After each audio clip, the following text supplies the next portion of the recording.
Élever nos pensées vers Dieu notre Père, pour le remercier de ces occasions que nous avons, malgré les déplacements, toutes les facilités matérielles qui nous permettent de nous réunir pour ensemble regarder, étudier, méditer sur ces questions liées à la philosophie spirit, que nous puissions bien en profiter pour mieux connaître les lois naturelles, notamment celles qui gouvernent les échanges entre le monde spirituel et le monde physique, et nous mettre le plus possible en adéquation avec ces lois, parce que nous savons que c'est la clé pour notre évolution vers le bonheur. Et nous espérons aussi que cela puisse être utile pour les esprits qui pourraient être parmi nous aujourd'hui. Voilà. Alors Vincent devrait pas tarder à nous rejoindre aussi. Il est là. Ah ben voilà, Vincent qui arrive. Hop. Ah ben c'est bien ça, la caméra elle zoome toute seule. Voilà, donc on a en ligne, on a Franck, Didier et Gilles. Ah oui, j'ai. Salut Vincent. Alors, la semaine dernière, nous avions examiné, oui, nous avions examiné donc les questions de euh, la pluralité des mondes habités, hein. On a vu le fluide cosmique universel, matière et esprit. On a vu la terre, minéral, végétal, animal, humain. Et aujourd'hui, on va voir donc l'incarnation dans les différents mondes, hein. Donc, c'est la pluralité des mondes habités, en fait, hein. Donc, vous devez voir mon écran avec le guide d'études, là. Donc, ce qu'on va... C'est en ordre. Voilà, impeccable, merci. Donc, on va expliquer, déjà confirmer qu'il y a plusieurs mondes qui sont habités, qu'il n'y a pas que la Terre qui est habitée. On va expliquer les différentes catégories des mondes habités. On va expliquer que on se réincarne dans différents mondes selon la catégorie du monde et selon notre état évolutif, notre niveau d'évolution. Et on voit un peu notre monde, la Terre, où est-ce qu'elle en est, quoi. Est-ce qu'elle en est à 8 sur 10 ou plutôt 2 sur 10, hein, dans les catégories de mondes habités. Et donc, quand on voit ce qui se passe encore sur notre planète, toutes ces, tous ces malheurs, Ah bah tiens, il y a un écran là. Oui. Il aurait pu... Bon, ouais. On a peut-être essayé plus de se brancher dessus, mais bon, c'est pas grave. Donc, quand on voit tout ce qui se passe sur la Terre, on se doute que c'est pas vraiment encore un monde supérieur. Et donc, là, on nous le décrit comme un monde d'expiation et d'épreuve. Alors, même si le mot expiation, il donne la chair de poule aujourd'hui, c'est la réalité, quoi, de notre monde. D'expérimentation et de difficulté. D'expérimentation et de difficulté, voilà. C'est un peu ça, en fait, l'expiation, hein. Voilà. Et donc, Kardec, il a bien sûr posé cette question, parce qu'à l'époque, dans le contexte, vous prenez les livres de Flammarion, les gens étaient assez fortement persuadés qu'il y avait des habitants sur la planète Mars, par exemple, hein. Et c'était d'ailleurs le cas jusque dans les années 1960, hein, où on pensait sérieusement, le petit bonhomme vert là, sur Mars, que Mars était habité. Alors évidemment, maintenant, avec le progrès des télescopes et puis le fait qu'on ait pu envoyer des sondes et des caméras, on se rend compte que il n'y a pas de forêt, il y a pas de, et on n'a pas vu les petits bonhommes verts et tout, que c'est absolument désert, mais qu'il y a des traces comme quoi il y avait de l'eau à un moment donné, il n'y a pas si vite. Donc, bon, ils sont un peu revenus sur toutes ces notions, mais euh, c'est en train le sujet est en train de revenir parce que maintenant, on découvre presque tous les jours des exoplanètes. Et dans ces exoplanètes, il y en a plusieurs qui devraient, hein, parce qu'on n'est pas sûr, c'est un peu difficile à déterminer, mais de par la taille de ces exoplanètes et de par la distance entre ces planètes et le Soleil et leur Soleil, hein, leur astre, l'étoile autour de laquelle elles tournent, on se rend compte que il y en a plusieurs qui devraient avoir des conditions très proches de la Terre. en termes de température, de pression, etc., en termes d'éventuellement présence d'atmosphère. Je ne sais pas s'ils sont déjà arrivés à détecter s'il y a des atmosphères ou pas sur ces exoplanètes. Bon, la science progresse, avance, et donc cette découverte d'exoplanètes, c'est la confirmation, puisqu'on s'en doutait déjà, qu'il y a des exoplanètes, qu'il y a des planètes autour de chaque étoile qu'on voit dans le ciel, de chaque étoile, de chaque astre solaire. On revient de nouveau à cette constatation que la probabilité qu'il y ait d'autres mondes habités dans l'univers, elle est très très loin d'être nulle. Donc la science revient un peu là-dessus, en dehors du système solaire évidemment, puisque dans le système solaire apparemment il y a que la nôtre qui est habité par des serres, par des êtres incarnés comme nous, mais qu'il va y en avoir plein ailleurs. D'accord? Et Kardec, donc, il avait posé la question, est-ce que tous les globes qui circulent dans l'espace sont-ils habités? Un globe, bon, il parlait de la Terre, mais il parlait peut-être un peu plus général dans l'espace. Et la réponse des esprits était très claire en disant oui, et l'homme est loin, l'homme de la Terre est loin d'être, comme il le croit, le premier en intelligence, en bonté et en perfection. Voilà, donc c'est la question numéro 55. Alors, tout à l'heure, je vous voyais dans un petit coin de l'écran, je ne vous vois plus, je ne sais pas comment ça se fait. Bon, c'est pas grave. Si vous voulez lever la main, manifestez-vous verbalement parce que je ne verrai pas forcément avec un seul écran, c'est pas évident. Ah ben voilà, c'est revenu le petit. Voilà, maintenant ça va. Donc, les esprits confirment la pluralité des mondes habités. C'était quelque chose qui était en vogue à l'époque, qui revient un petit peu aujourd'hui, et que les esprits avaient déjà confirmé donc en 1857. D'accord? Et la Terre est loin d'être, comme il le croit, le premier en intelligence, en bonté et en perfection. Donc, il y a une pluralité des mondes habités, et voilà, nous, on se prend comme maître de l'univers, enfin, je ne sais pas trop comment le dire, mais qu'il y a des mondes avec des êtres incarnés qui sont donc bien plus avancés que nous en intelligence, en bonté et en perfection. Donc, ça nous ouvre déjà la porte à quelles sont ces différentes catégories de mondes. Voilà. Et donc, les questions sont venues après. Donc, Kardec a parlé de la pluralité des mondes habités aussi dans l'Évangile selon le spiritisme. Je crois que c'est un des tout premiers chapitres. Oui, où il y a plusieurs demeures dans la maison de mon père. C'est ça, le passage évangélique qui est interprété par les esprits et par la philosophie spirite comme la pluralité des mondes habités. Et donc, Kardec y commente que les divers mondes sont dans des conditions très différentes les unes des autres quant au degré d'avancement ou d'infériorité de leurs habitants. Dans les mondes inférieurs, l'existence est toute matérielle, les passions règnent en souveraine, la vie morale est à peu près nulle. Et à mesure que celle-ci, donc la vie morale, se développe, l'influence de la matière diminue de telle sorte que dans les mondes les plus avancés, la vie est pour ainsi dire toute spirituelle. Donc il décrit un peu les deux extrêmes de ces différentes catégories de mondes habités. Alors, les mondes inférieurs, on peut maintenant, mieux qu'à l'époque, se faire une idée de ce que c'est que les mondes inférieurs. Il suffit d'aller voir la préhistoire, quoi. Cro-Magnon, l'homme des cavernes, il y a 300 000 ans, ou même il y a 1 million d'années, avec, comment il appelle ça? On a vu hier, Jean-Paul nous a parlé des australopithèques. On avait tout comment dire, les séances de travail et de réflexion là, qui parlaient des australopithèques, qui avaient je ne sais combien de prédateurs. Je me rappelle encore du tigre à dents de sabre. Il y en avait plein d'autres.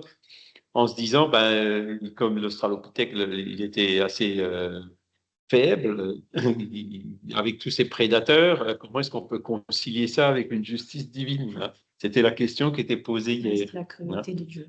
Mais bon, il faut constater le fait que on est là aujourd'hui, on est bien l'héritage de ces australopithèques, et que donc le plan divin pour faire de sorte que sur la Terre, on sorte un peu de ces mondes primitifs et qu'on arrive à la catégorie suivante qui est le monde d'expiation et d'épreuve, on constate que ça a fonctionné. Malgré les tigres à dents de sabre, les australopithèques ont continué à se reproduire, à évoluer pour arriver vers les Cro-Magnons, Néandertal, Cro-Magnons, Homo sapiens et jusqu'à nous aujourd'hui.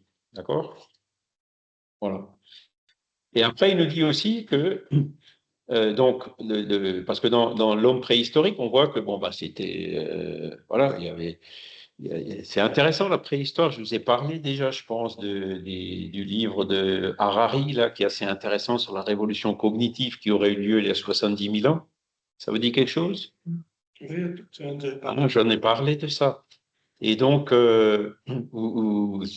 Harari, en fait, en Israël, c'était un peu le coin là-bas où se croisaient ceux qui venaient de l'Europe vers les Indes et ceux qui venaient de l'Afrique pour aller plutôt vers la Chine. Hein.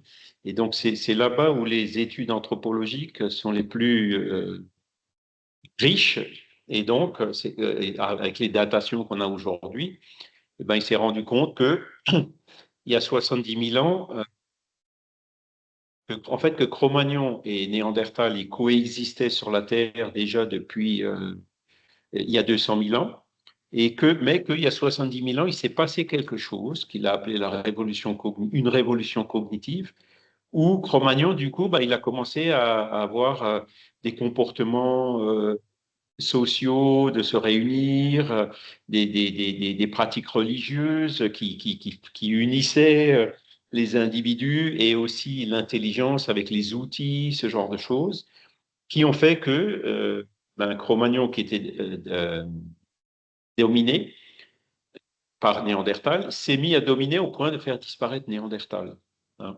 Alors, il y a eu des croisements, on a un peu de Néandertal en nous, et donc les ethnologues, ils ne savent pas expliquer. Il écrit clairement dans son livre, on ne sait pas expliquer ce que c'est. Pourquoi il y a eu cette révolution cognitive?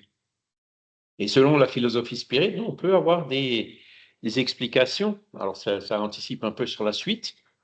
Comme il y a une pluralité de mondes habités, à l'époque, bon, bah, c'était l'homme des cavernes, quoi. Ça faisait partie des premières incarnations des esprits humains créés simples et ignorants et sans science, hein, comme il est dit ailleurs. Et il y a eu à ce moment-là des échanges qui se sont produits. Il y a des esprits qui étaient plus évolués, qui sont venus se réincarner sur la Terre dans des corps de Cro-Magnon et qui ont probablement apporté cette révolution cognitive par leur connaissance et tout, qu'ils ont conservé intuitivement et donc qui ont aidé à cette révolution cognitive. Hein. Et donc, on a une explication, et en fait, ça s'est reproduit une deuxième fois, il y a à peu près 10 000 ans. Et c'est là où Kardec il parle de la race adamique. Et donc, on fait pourquoi adamique? Parce que c'est ce qu'on voit aussi dans les écrits, hein, en parlant de Adam et Ève. Et donc, c'est une autre révolution cognitive, enfin un équivalent qui se serait produit il y a environ 10 000 ans, hein, plus ou moins quelques milliers d'années. Et donc qui a aidé Cro-Magnon à sortir des cavernes. Hein. On parle de l'Inde, des Védas, les écrits, les pyramides, les Atlantes, enfin toutes les philosophies qui ont commencé à venir, toutes ces grandes civilisations du passé s'expliquent aussi, hein, là ça a été confirmé par les esprits, ils n'avaient pas parlé d'il y a 70 000 ans parce que voilà, c'est venu par après. Mais aujourd'hui, on arrive très bien à faire le parallèle entre ces deux événements, ces deux événements similaires hein, qui se sont produits et qui ont eu pour résultat de faire sortir l'homme des cavernes et de construire des pyramides et des choses comme ça. Oui. Ah, Franck. Oui, alors un petit bémol, hein. Harari, il est très très très très loin de faire l'unanimité dans ses théories. La révolution cognitive, en fait, elle est expliquée, j'allais dire, de manière un petit peu consensuelle, par des bouleversements géologiques ou géoclimatiques qui ont amené l'être humain à s'adapter, sinon il disparaissait. Donc ça, c'est d'ailleurs des thèses hein, qui sont assez classiques sur le fait que les hominidés sont passés à la verticalité par nécessité de survie, hein. Le fait de voir plus loin, d'anticiper le danger. Bon, c'est un petit peu comme ça que ça marche, quoi, avec toutes les données de l'évolution qui est toujours en cours, hein. Je sais plus, enfin je sais plus si j'en avais déjà parlé une fois, mais un des derniers éléments en faveur de cette évolution qui continue, c'est la disparition au niveau de l'humanité du système de dents de sagesse, donc qui sont dus au changement d'alimentation. Donc ce sont des reliquats en fait, hein, d'une dentition qui était nécessaire à une époque où finalement l'alimentation était beaucoup plus frustre. Donc on est plus dans une optique d'adaptation et d'évolution, d'adaptation, oui, des circonstances. Mais Harari, bon, il est un peu mis au banc, quoi, du monde scientifique, parce que ces théories reposent sur de la pure spéculation, quoi. Oui, et puis c'est effectivement une autre interprétation, notamment par les chercheurs qui sont plutôt d'orientation matérialiste, quoi. Donc, tu vois, il y a toujours plusieurs explications à ces phénomènes-là, mais il n'empêche que, voilà, je vous ai présenté l'explication spirit, et puis il a du sens aussi, hein, le fait, à partir du moment où on admet qu'il y a des esprits, qu'il y a une pluralité des mondes habités, que ces esprits peuvent migrer, eh ben, ça peut expliquer tout à fait bien aussi ce genre de changement, hein, parce que Harari insiste beaucoup sur le fait que, bon, parce que les évolutions dont tu parles se produisent plutôt au long sur des périodes longues. La verticalité, je ne sais pas, l'Australopithèque, il était déjà vertical? Je l'ai pas connu, mais il a tout pas mon parti. Ouais. Je pense que la Ouais, verticalité, il était c'était vertical. avant. On parle pas de 70 000 ans, on parle certainement de centaines de milliers d'années, peut-être même de millions d'années, quoi. Ouais. Mais Oui, tout à fait. il Mais dit, je veux dire c'est en par là, 1000 en fait, ans, que quoi. tous les processus évolutifs sont dus finalement à des circonstances totalement matérielles, quoi. C'est un phénomène d'adaptation à l'environnement. Voilà. Donc la verticalité était bien antérieure, bien évidemment, hein. Mais une fois que les premiers hominidés entre guillemets, alors bon, je suis pas spécialiste dans la matière, hein, non plus, mais une fois que les premiers hominidés commencent à marcher, finalement, c'est pour tout simplement parce que le milieu ne leur permet plus de mener la vie d'avant, entre guillemets, et que les dangers sont tels qu'il y a un besoin d'anticiper. C'est le découvreur de Lucie, je ne sais plus comment il s'appelle, qui reste quand même la référence en ce qui concerne les principes de l'évolution. Si quelqu'un s'en rappelle, je ne sais plus. Yves Coppens, voilà, Yves Coppens. Voilà. C'était Donc, quand, Lucie? C'était il y a Lucy in the 500 Sky 000 with ans. Diamond, ouais, dans les années 70, en 74, je crois. Non, mais je veux dire, Lucie, elle vivait à quelle époque? Oh là! 3 Alors, millions d'années, c'est Lucie. comme disait Vincent, je l'ai pas connu non plus, mais ça remonte. Ça Ouais, remonte. 3 millions on parle de d'années. millions d'années, quoi. Donc, c'est 3 bien millions. avant Oui, les il y est. Cro-Magnons qui étaient 200 000 ou 3 300 millions. 000 ans, quoi, hein. Et donc, ce que Harari dit, c'est que il y a 70 000 ans, c'est Néandertal qui dominait, et il y a 69 000 ans, Néandertal avait disparu. Donc, à l'échelle du temps, ce millénaire, c'était une période très courte où il y a eu vraiment une révolution cognitive qu'on a du mal à expliquer justement par ces processus d'adaptation au milieu naturel qui sont en général plus lents. Enfin bon, euh, voilà, il y aura toujours des explications matérialistes alternatives, hein, donc voilà, faut les reconnaître, mais on a aussi une explication spiritualiste qui est celle de la transmigration d'esprits, hein, qui peuvent se réincarner dans une planète et ensuite venir, par des phénomènes de transmigration, se réincarner dans une autre planète, donc ou supérieure ou inférieure.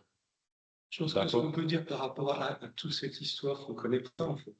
Oui, Parce que c'est vrai qu'on fait beaucoup de supputations, on imagine beaucoup de choses, même les scientifiques, entre guillemets.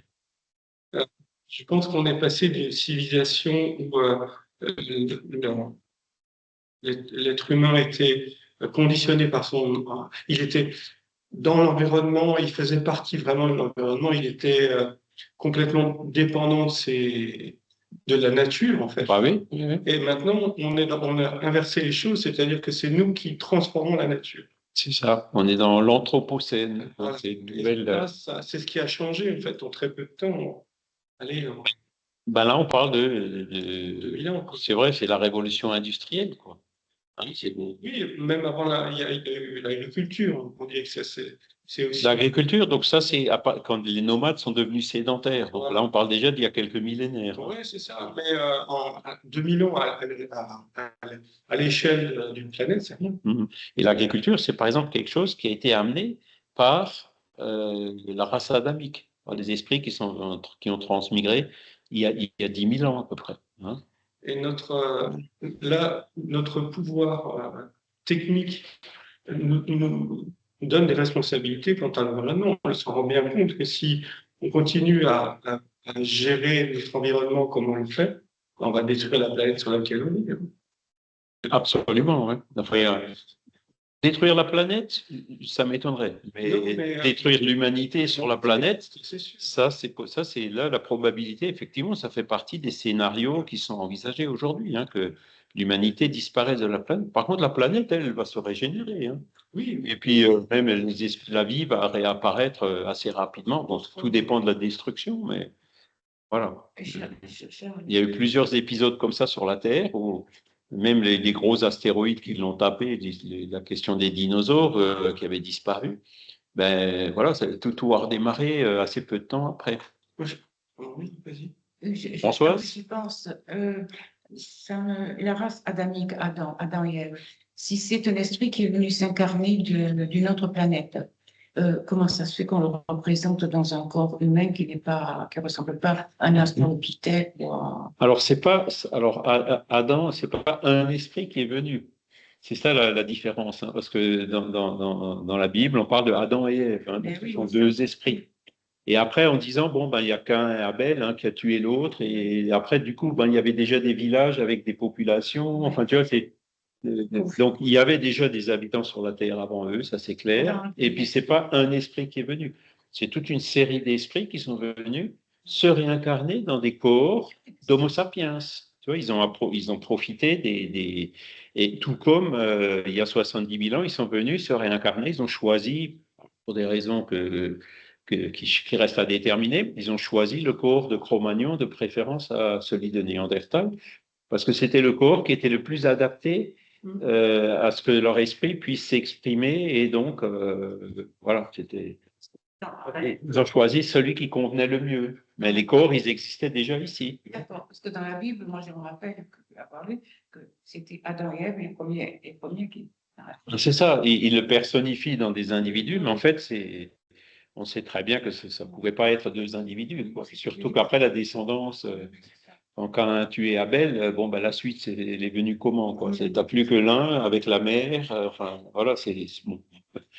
Et puis derrière, enfin, les descriptions, si je me rappelle bien, disent très bien, ben, il y avait déjà des villages, il y avait déjà un peuple qui existait la terre était déjà peuplée, quoi. Voilà. Alors que là, bon, on a une vision de la pluralité des mondes habités et des transmigrations d'esprit. Après, vous avez d'autres livres qui détaillent ça un peu plus. Un Kardec, il en parle dans le dernier chapitre de la Genèse, un chapitre 18, où il parle de ça. Et vous avez des livres comme Vers la lumière de Emmanuel, où, ben, alors lui, il rentre dans les détails, il dit qu'il serait venu d'une planète de la constellation de Capella, ce genre de choses, quoi. Voilà. Donc, mais c'est quelque chose qu'on peut comprendre, quoi. Et sur la Terre, là, bon, ben, on est 8 milliards d'incarnés.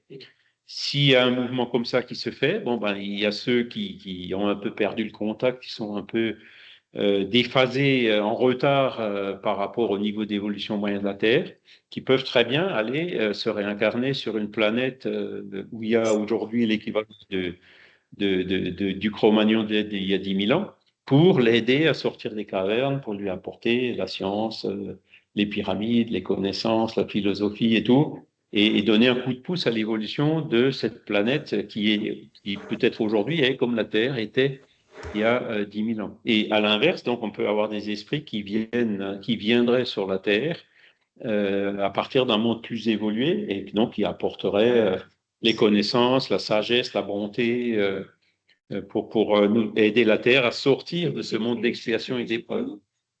Moi, je pense que Mère Teresa, Ouais, bon, après, bon, des esprits en mission, il y en a toujours eu. Hein. J'ai juste une petite remarque à faire. On a une vision de Cro-Magnon, de Néandertal, tout ça, comme un être primitif. On confond primaire et primitif. Je pense qu'ils avaient une spiritualité beaucoup plus. Ils étaient en lien avec leur environnement. Avec la nature, ouais, Oui, plus que nous, quoi. sensibles. Mhm. Et ils avaient des visions spirituelles beaucoup plus développées que nous. Et nous, on a perdu ça en disant on fait du scientisme et, et ça n'existe pas, quoi. Circuler, il n'y a rien à voir. Ouais, Et on a perdu un peu cette connexion avec le spirituel. c'est quand les études de... J'ai lu un livre quand j'étais jeune qui s'appelait Yanomama. Ça vous dit quelque chose? C'est des explorateurs qui étaient en Amazonie et puis donc qui ont eu un problème, qui se sont perdus. Et puis il y avait un explorateur qui avait emmené sa fille. Et sa fille a été recueillie par une tribu de Yanomami, hein, donc les indigènes qui sont euh, dans cette région-là. Et elle a été élevée par eux. Et donc, elle s'est entre autres mariée avec le chef, elle a eu des enfants, etc.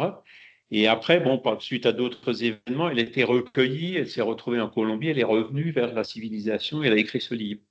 Et c'est un livre qui montre très bien comment ils vivent, quoi. Tout est en symbiose, en harmonie avec la nature, beaucoup plus que nous qui, au contraire, cherchons avec notre intelligence à la dominer. Là, on voit les champs avec les engrais, etc. Donc, c'est tout à fait à l'opposé de comment eux, ils vivaient, quoi. On est le fruit d'une histoire. Le fruit d'une Voilà. histoire, c'est la colonisation, c'est l'accumulation des richesses pour Voilà. Chine. Je dis pas que c'est bien ou pas bien, c'est tout C'est simplement pas- l'évolution. Voilà. Et là, on arrive dans un stade où effectivement, on tire un peu trop fort sur la ficelle et puis on met la durabilité de l'humanité sur notre planète en question, en danger, quoi. Alors, au niveau de ces différents mondes, Kardec, comme d'habitude, hein, il a fait une description des différentes catégories. Donc, c'est ce que vous voyez ici, hein, l'Évangile selon le spiritisme, c'est le chapitre 3, vous voyez, celui dont on parlait, item numéro 4, où il nous dit, bon, il y a les mondes primitifs affectés aux premières incarnations de l'âme humaine. Donc ça, on peut s'en faire une idée par la préhistoire. La Terre était un monde primitif, il y a 70 000 ans, où est la limite entre le primitif et le plus primitif? Bon, on peut le mettre peut-être il y a 70 000 ans, on peut peut-être le mettre il y a 10 000 ans. Bon, les limites ne sont pas absolues. Mais disons, les mondes primitifs, c'est l'homme des cavernes, quoi, hein, qui survit aux prédateurs, l'australopithèque, qui découvre le roux, le feu, enfin, voilà, hein, ça, c'est les mondes primitifs. Et c'est les premières incarnations de l'âme humaine. Donc là, on nous dit aussi clairement que c'est une confirmation dans le sens que l'âme humaine a été créée simple et sans science, hein, simple et ignorante, mais avec ce potentiel de perfectibilité à un moment donné. Donc on a tous été créés, je ne sais pas quand, hein, c'était certainement pour nos âmes, à nous, pour la mienne en tout cas, j'ai certainement été créé il y a quelques dizaines de milliers d'années, quoi, ou plus. Hein, et pour arriver à ce que je suis aujourd'hui, quoi. La question est, tout ce vocabulaire qu'on a par rapport à la perfectibilité, moi, il me choque parce que est-ce que c'est être perfectible que détruire l'environnement qui nous permet de vivre? Non, mais c'est une étape dans dans l'évolution. Parce que ces êtres vivent en harmonie avec leur environnement. S'il y a moins de denrées, il y a moins, la population régresse, ils s'adaptent à l'environnement. Nous, on a dominé l'environnement pour le détruire. Est-ce que c'est être avancé que de détruire son environnement? Je ne suis pas sûr. Mais la base, c'est déjà, le premier avancement, c'est d'apprendre à augmenter, par exemple, la productivité agricole. C'est un progrès, ça. Mais là, on est allé un peu trop loin. Et donc, le progrès, ce sera d'utiliser toutes ces ressources à bon escient et de façon durable en respectant la planète. Donc, c'est ce qu'on voit aujourd'hui, hein. Équitable, on voit le bio, bon, voilà, on voit beaucoup d'initiatives dans la durabilité de justement cette exploitation industrielle ou agricole. Ce sont des idées qui commencent à venir. Et ça, ça préjuge de l'avenir, quoi. C'est-à-dire l'avenir, ce sera ne pas abuser au point de détruire la planète, mais de retrouver cet équilibre pour, tout en utilisant cette technologie de production à meilleur rendement, être aussi respectueux de la planète et de la durabilité. Hein. Donc, on n'en est pas encore là, puisque tout est encore tiré par le profit et ce genre de choses. Mais petit à petit, c'est un chemin qu'on est en train de prendre et de toute façon, on n'aura pas le choix. Hein. Là, avec le réchauffement climatique, les choses vont se compliquer un peu. Il y a les sécheresses, les incendies, les inondations, les bestioles. Donc, il va y avoir de gros efforts à faire pour déjà s'adapter à ce réchauffement climatique qu'on est en train de constater aujourd'hui. Hein, il faisait 16 degrés ce matin à 6 heures. Hein, c'était impressionnant ici. On est passé de 2 degrés la semaine dernière à 16 degrés alors qu'on est le 24 mai. Quoi. Donc, ça préjuge de ce qu'il y aura en juillet. Des variations fortes en peu de temps. C'est ça, voilà. Et donc, alors les mondes primitifs, après vous avez les mondes d'expiation et d'épreuve où le mal domine. Là, bon, on n'a pas encore classé la Terre, mais c'est la Terre, quoi. Le mal domine encore sur la Terre, c'est clair. Les abus, le manque de respect de notre environnement, notre maison qui brûle, et puis on s'en fout, on cherche à avoir du pognon à court terme. Moi, je caricature un peu, mais on en est encore là. Et les guerres qui sont encore là parce qu'il y en a un qui veut imposer sa manière de voir ou qui veut aller piquer le territoire de l'autre. La corruption, la drogue, enfin bref. La violence de plus en plus, même Voilà. de plus en plus jeune. Et la maltraitance des animaux, des enfants, enfin bref. On est, donc la Terre, c'est typiquement le monde d'expiation et d'épreuve. Hein. Après, il y a la suite. Donc ça nous intéresse parce que c'est vers où on va. Hein. Donc l'étape suivante, ce serait, d'après ce classement qu'a fait Kardec, hein, qui vaut ce qu'il vaut, mais qui est quand même assez arbitraire, il y a les mondes régénérateurs, où les âmes qui ont encore à expier puisent de nouvelles forces tout en se reposant des fatigues de la lutte. Donc ça, c'est vers où on va. Et donc ces mondes régénérateurs, il y aura encore du mal, mais le mal ne sera pas dominant. Il y aura un meilleur équilibre entre le bien et le mal. Hein, et ben, en fait, on se rend compte de comment est-ce qu'on va y arriver. Ben, c'est par la force des choses. Hein. Aujourd'hui, on est sur un système économique, comme vous disiez, Jean-Marc Jancovici ou d'autres, qui est basé sur le fait que les ressources de la planète sont infinies et illimitées. Mais on se rend compte que ce n'est pas le cas. Hein, on est déjà touché à plusieurs limites dans plein de domaines. Et donc, ce système économique qui génère des conséquences du genre 3% de croissance par an, etc., on voit que ce n'est pas durable puisqu'il est basé sur une hypothèse, sur une prémisse qui est fausse. Hein, et donc, forcément, il faudra l'adapter, adapter nos modes de vie, nos modes de consommation, peut-être pour se réinspirer un peu du passé, hein, quand on vivait en harmonie avec la nature. Enfin, on ne reviendra pas évidemment ces mêmes choses-là, mais on s'en inspirera certainement pour s'adapter à ces limites, s'adapter à ces changements. Et c'est clair qu'on ne pourra pas continuer à consommer comme on a consommé, comme on est en train de consommer aujourd'hui. Hein. Et encore, je parle de nous, hein, parce qu'il y a des pays où la consommation d'énergie par habitant, elle est 10 fois moins que nous. Hein. Et pour ceux qui sont moins jeunes comme moi, je me rappelle de ma grand-mère, hein, elle cuisinait au bois. Hein. Il y avait un grand, c'était en fonte, hein, avec on pouvait enlever, c'était des disques en fonte. Faciliter la marche de Dietrich. De Dietrich, ouais, par exemple. Et donc, elle avait un espèce de crochet pour enlever les différents disques, pour remettre du bois, les refermer, laisser un peu ouvert ou pas en fonction de la casserole qui était dessus. Et donc, il y avait dans le coin un réservoir d'eau. Et donc, l'eau chaude, elle était là-bas. Et puis, elle prenait cette eau, elle mettait dans une bouilloire pour le mettre dans son lit 1 heure avant de se coucher. Parce que dans la chambre, en hiver, il faisait 12, 13 degrés, quoi. Il n'y avait pas le chauffage central. Donc, ma grand-mère vivait, elle consommait 10 fois moins d'énergie que moi aujourd'hui. C'est ça, là. Donc, moi, je l'ai vu. Hein, donc, on peut effectivement... Françoise aussi. ma belle-mère, elle était au fin fond de la campagne, et moi, j'ai vécu avec mon mari. Au premier temps, on vivait chez elle, et ben, c'était comme ça, on lavait le linge dehors, on faisait bouillir le linge dans ces grands solliciteurs sur des morceaux de bois, là. À bouillir le linge, bouillir le linge, et puis alors, on puis tournait les draps. ouais, les lavandières. Et les linges de l'enfant, c'était en tissu. On les lavait, on allait les étendre dans le jardin, je n'avais pas de voisin en face. Mais moi, j'ai vécu ce que votre grand-mère, ce que ta grand-mère a vécu, moi, je l'ai vécu. Ben voilà. Jusqu'au jour où j'ai pu tenir, mais bon, j'ai tenu.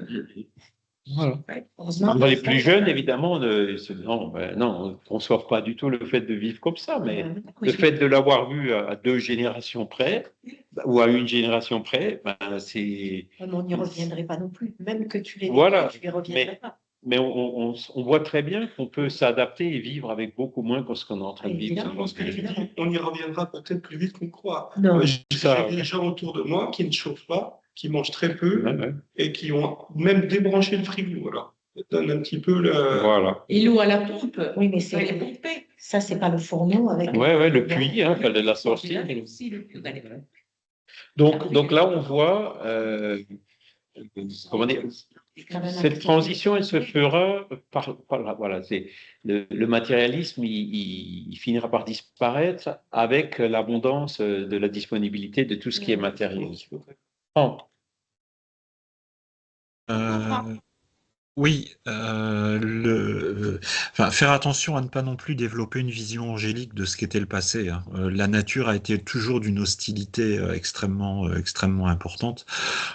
Faut pas oublier qu'au Moyen Âge, au XIVe siècle, il y a quasiment un tiers de l'Europe qui a disparu avec la grande épidémie de peste noire, qui a récidivé d'ailleurs au XVIIIe siècle à Marseille, hein, la grande peste de Marseille. Aller au puits, aller chercher de l'eau au puits, c'est bien, mais ça a été aussi à l'origine d'énormément de développement de pathologies. Oui. Voilà, c'est faux. Moi aussi, j'ai connu cette époque. Enfin, j'ai été élevé par ma grand-mère qui. Mais bon, voilà, c'est parce qu'à l'époque, le frigo n'existait pas, quoi. Donc, je pense qu'il faut un petit peu relativiser ces choses-là, quoi. L'être humain est extrêmement fragile et la nature est extrêmement hostile. Enfin, moi, j'avoue que je n'adhère pas du tout à la théorie des lois naturelles qui serait géniale. Voilà, l'existence humaine est une lutte perpétuelle contre les lois de la nature. D'ailleurs, il suffirait de prendre quelqu'un d'entre nous, on le met dans la nature sans rien ni caisse, il va pas survivre longtemps, hein. Donc,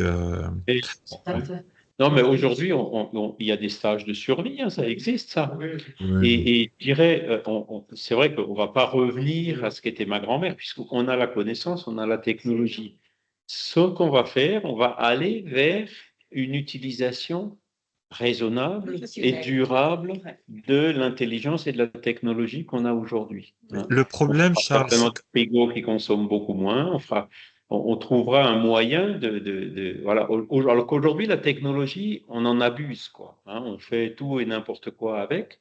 On tombe dans les excès, dans le superflu, et sans respecter la nature. Hein. L'exemple que je donne, c'est le mec qui prend son 4x4 avec 200 chevaux et qui va faire 3 km pour acheter la baguette à 3 km parce qu'elle est meilleure que celle qui est à 500 mètres devant chez lui, quoi. Ça, c'est type. Ou alors la maman qui prend sa Jeep hein, pour aller amener les gamins à l'école qui est à 500 mètres, quoi.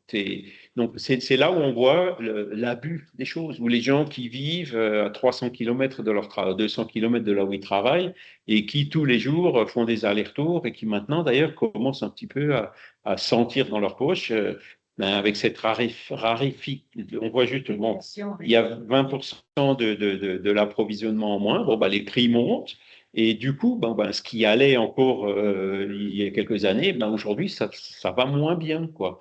Et donc, il va falloir qu'on revienne à des modes de vie plus sobres et plus rationnels. Mais on a déjà l'intelligence, on a la technologie, on a tout pour ça.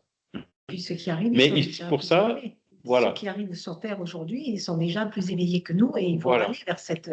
Mais ça demande pourquoi? De sortir de l'égoïsme, de rentrer dans plus de respect, de fraternité, de solidarité.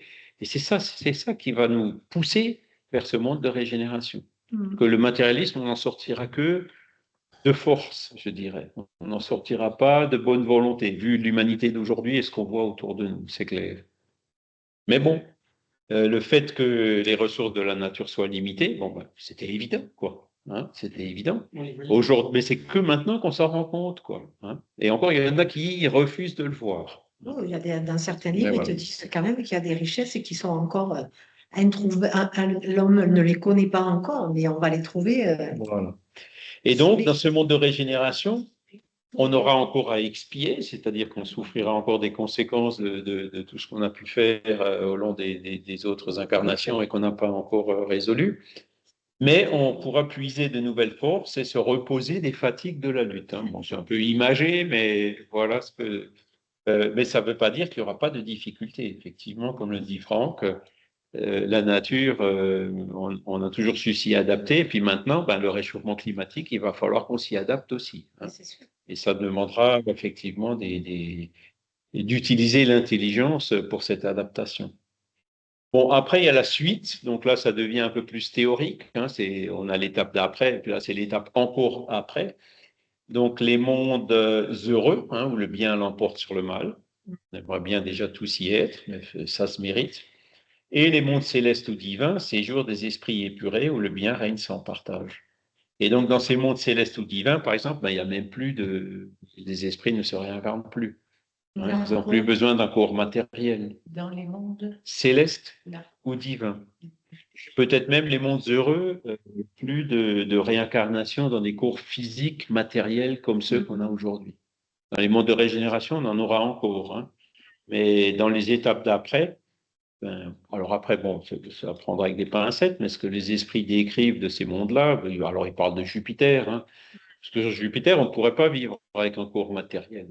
Hein, c'est des températures de pression, c'est une planète de gaz, on ne tiendra pas debout sur le sol, quoi. Si c'est du gaz, on s'enfonce dedans.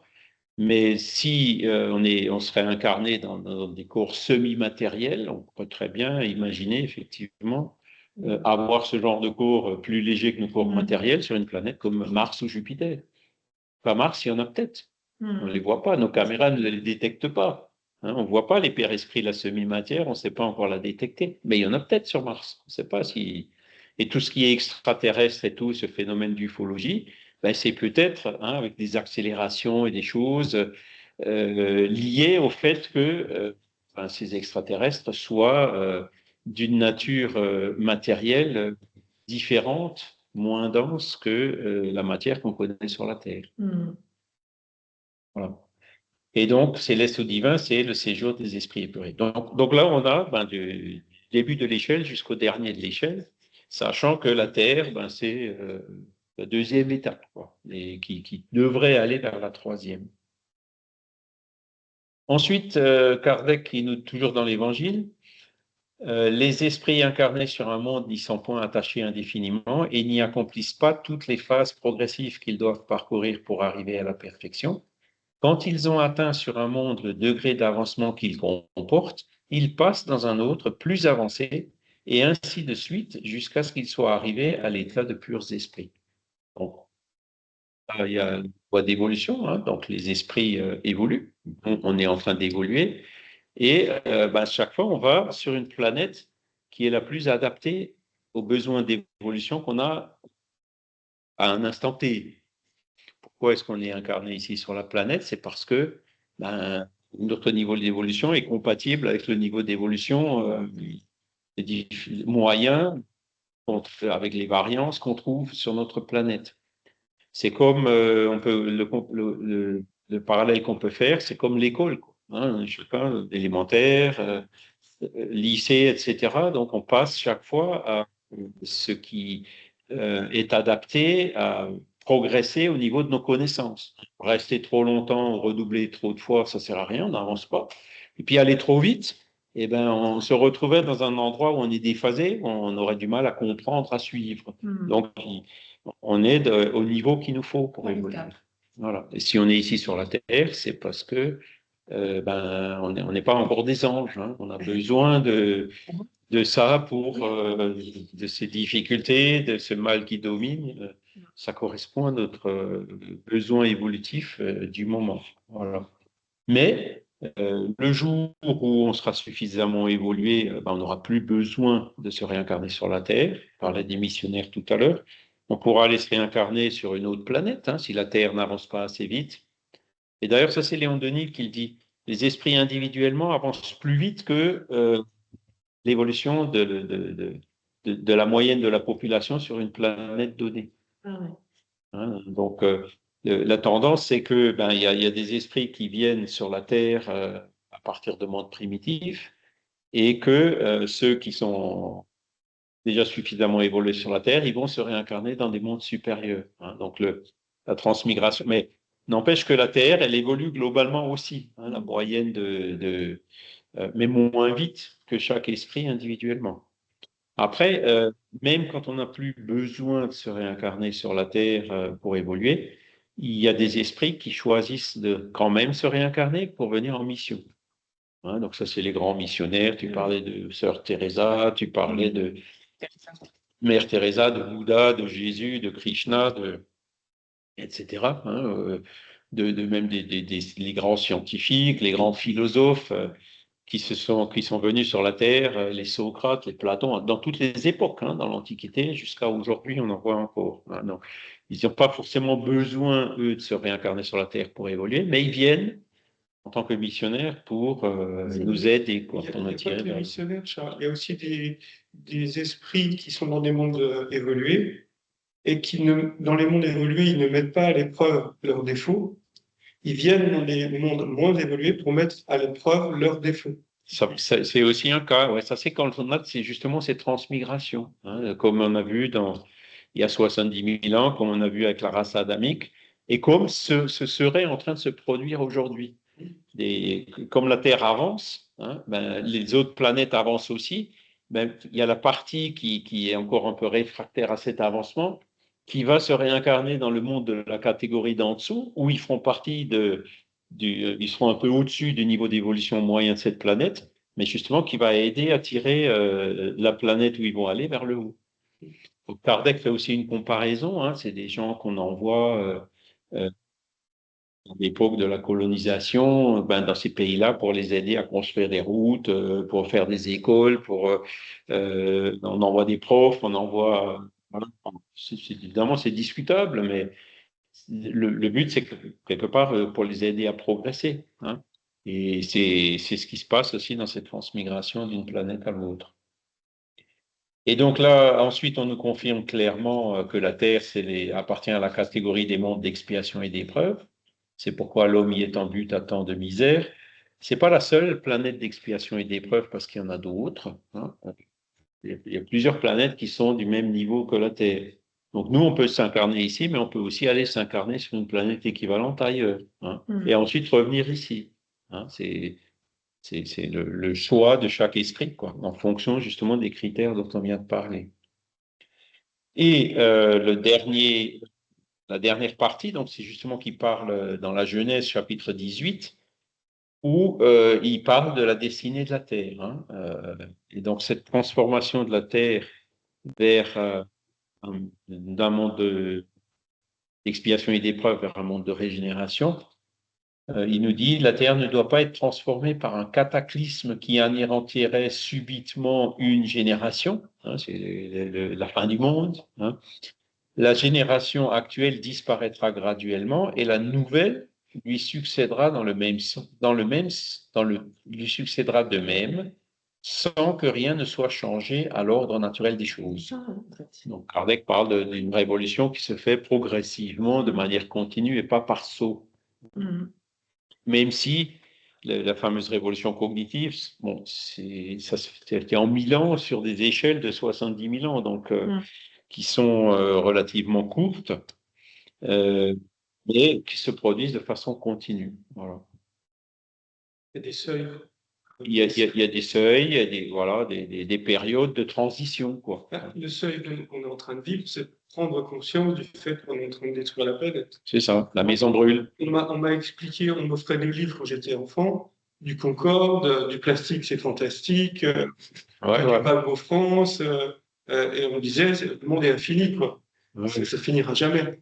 Mmh. Et là, en une vie, mais je m'aperçois que tout ce qu'on me racontait, c'était pas faux, mais en même temps, ça prenait pas en compte les limites planétaires. C'est ça, c'était la conception de l'époque. Et aujourd'hui, bon, il y a encore des gens qui en sont là, hein, à cette conception de dire non, non, les ressources sont infinies, on n'a pas à s'occuper de ça, il faut continuer avec des croissances de 3% par an, polluer, etc. Le réchauffement climatique n'existe pas. Tu as des gens j'en ai encore rencontré un récemment, il me dit ouais, on nous ment, tout ça c'est faux. Bon, voilà, il faut le temps que les personnes s'adaptent, prennent conscience de ces choses-là. Et donc, nous, en tant que spirit, qu'est-ce que ça nous enseigne tout ça? C'est que faut qu'on essaie de contribuer à ce mouvement, faut qu'on essaie de faire ce qu'on peut à notre niveau, déjà sur nous-mêmes, pour accompagner ce mouvement, quoi. Hein. Aujourd'hui, si tu veux que la Terre avance, c'est déjà d'essayer de travailler pour rester là, quoi, pour pas aller peindre des mains sur les parois des cavernes pour les aider à sortir des cavernes sur une autre planète, quoi. Parce que si c'est ce qui peut, à la rigueur, nous arriver, quoi. Hein. J'ai une vision qui est plutôt peut-être un peu idéaliste des temps passés où l'homme était beaucoup plus en harmonie avec la nature. Il y a des anthropologues qui travaillent sur, par exemple, les hachoirs en Amazonie, qui disent que c'est des gens qui sont complètement en harmonie avec leur environnement. Mais c'est ça, ils n'ont pas le choix de toute façon. Alors, le fait qu'on utilise la technologie pour... encore une fois, c'est pas un mal, hein, mais user, ça ne veut pas dire abuser. Et tout est là, quoi. Hein. Et après, leur durée de vie, c'est combien? Ils vivent jusqu'à quel âge? Parce qu'aujourd'hui, quand même, est-ce que c'est intéressant de vivre jusqu'à 150 ans? Est-ce que c'est Parce que intéressant? l'expérience, elle évolue en même temps. Parce que si tu vis 40 ans, tu ne vas pas y Moi, je vivre. n'aime pas faire vivre 50 ans. Tu en vis 80. Et être complètement en harmonie pour c'est un choix. Avec mon environnement, avec la nature, avec les gens qui m'environnent. Et mais si tu as une existence plus longue, tu vas apprendre beaucoup plus en une vie que si tu vis 40 ans quand même. Ouais, mais alors, c'est là où tu vois dans les mondes primitifs, je sais pas, chez Cro-Magnon, c'était quoi, 25 ans, 30 ans, quoi. Ils vivaient très peu, quoi.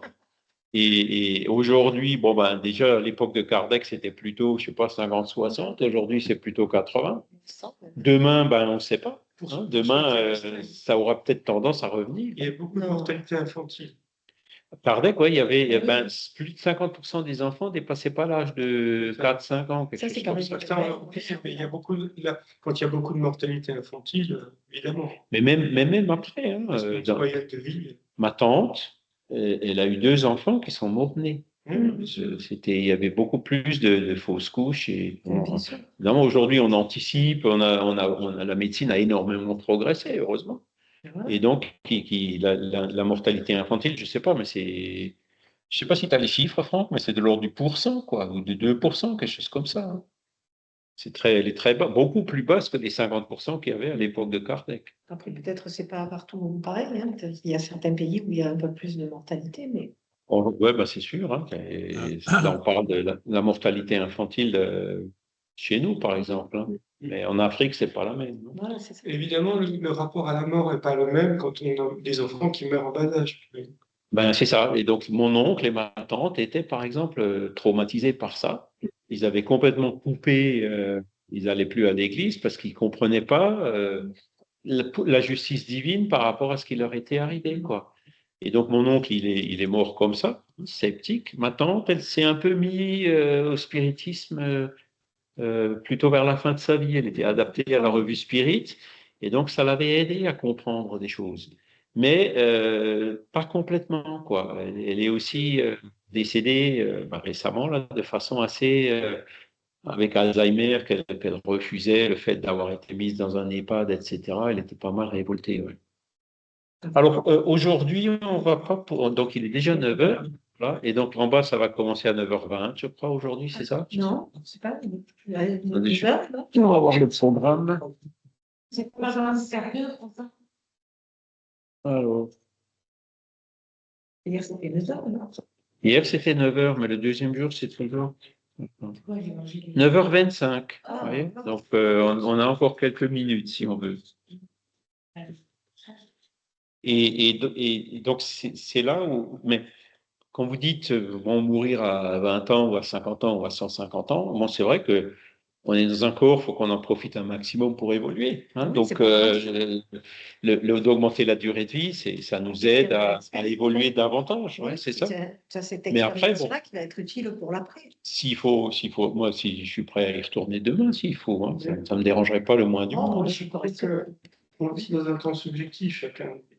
Si on est en souffrance dans un monde, on va trouver le temps beaucoup plus long. C'est vrai, ouais. Si on a, Mais c'est on pour est ça que complètement c'est l'éveil pratiqué du spirituel. monde, on va trouver le temps trop court. C'est très. C'est ça l'éveil spirituel, c'est de comprendre pourquoi tu es là. Absolument. Et quand tu comprends pourquoi tu es là, tu n'es plus dans la souffrance, tu es dans l'acceptation. Après, Je suis en train de constater qu'il n'y a pas d'éclairage dans cette salle. Moi, je l'ai contacté tout à l'heure parce que je regardais ici. Ah oui, il y a des néons là-bas, ouais, ça y est, je l'ai pas vu. Regarde. Il y en a toujours d'ailleurs. Ah ouais. moi, tu veux éclairer. Voilà. Est-ce que vous avez encore des questions par rapport à cette vision de la pluralité des mondes habités Alors c'est pareil, moi on y croit pas. J'ai Mais c'est quand même une vision qui est rationnelle, logique, qui correspond à certaines données scientifiques qui sont de plus en plus connues et qui nous donne aussi à nous une vision vers où on va, quoi. Hein, de où on est, d'où on vient, où on est et vers où on va. On est moins nombriliste, il n'y a pas que nous ici. Il n'y a pas que nous, on est de loin d'être les plus supérieurs, donc ça nous ramène un peu d'humilité. C'est ça. Et ça nous donne, même ça nous motive pour aller vers cette évolution. Hein. J'avais une petite remarque concernant. Oui, Franck. Oui, j'avais une petite remarque concernant quelque chose qui me, bon, bah, c'est perso, mais ça me dérange énormément, sur l'utilisation par Alan Kardec soit de l'Évangile, soit de la Bible, la Genèse, tout ça, où en fait il fait dire au texte ce que le texte ne dit pas. Alors je vais prendre un exemple très simple. On a commencé la séance en disant il y a plusieurs demeures dans la maison de mon père, et là il va justifier ça en disant oui, bah voilà, c'est parce qu'il y a plusieurs mondes habités, gna gna gna gna gna gna. Il suffit de lire le texte avant pour s'apercevoir que ça n'a aucun rapport.